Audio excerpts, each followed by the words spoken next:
So today I wanted to talk about the difference between the terms evoking and invoking, because there's actually a really big difference, especially when you're talking about deity work or spirit work. If you are a novice practitioner, you may have heard the term like invoking deity or invoking the goddess. And I feel like people may think that just means that like you're calling them to be present in the room during a ritual, but actually that's more of an evoking thing. And the term evoking really has to do more with like ceremonial magic and spirit work, in my practice, at least in my experience. So to invoke a deity is to ask a deity to be present, or giving a deity an offering to honor them. But it doesn't mean that they are actually going to manifest in the room, especially if you are someone who is clairvoyant or clairaudient, clairsentient, etc. If you evoke a spirit, they will like basically appear in the room, whereas invoking a deity is a little bit different, right?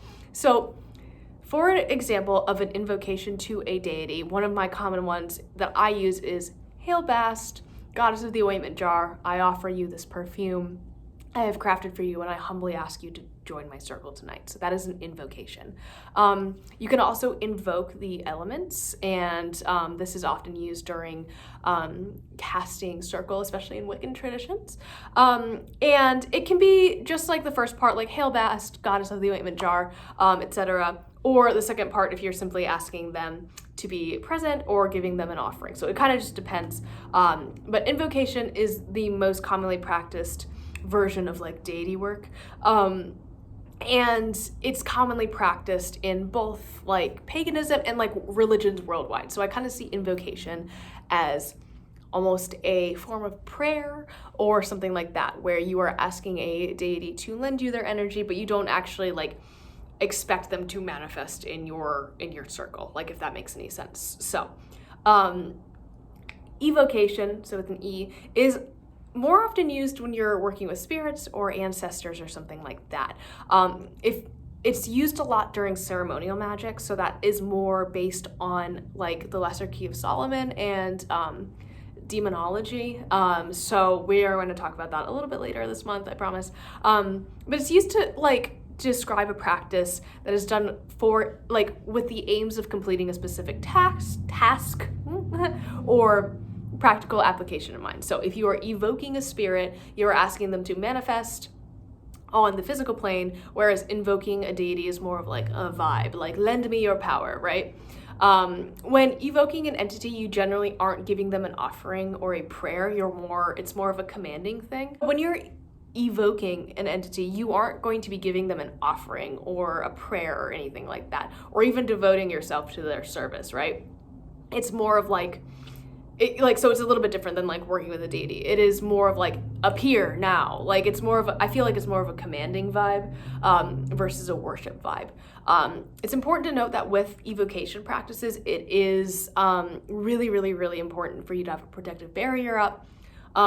Again, you see this done a lot more in like ceremonial magic. So if you can picture like those beautiful, beautiful magical circles of like with all these like symbols and stuff around them and like sigils, that's more ceremonial magic. It's not something that I'm interested or want to practice because it's a little bit too Abrahamic for me. For me, there's like a little bit too much like Christian symbolism, like even like that's the reason I don't practice, like I don't work with, like, or worship Satan or anything like that. Like I'm not a Satanist because it's just too close to like the church for me. Like I'm just like really far removed from that.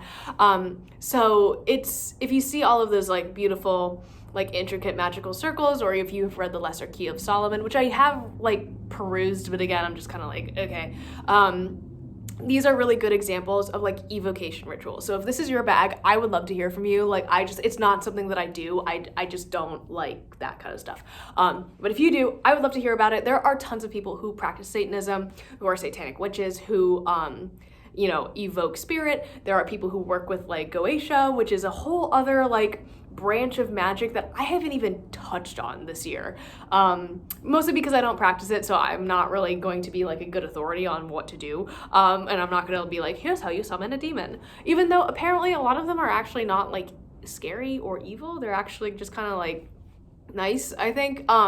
There's one with like that looks like an owl with really long legs, and he is amazing. Like I kind of want him tattooed on me.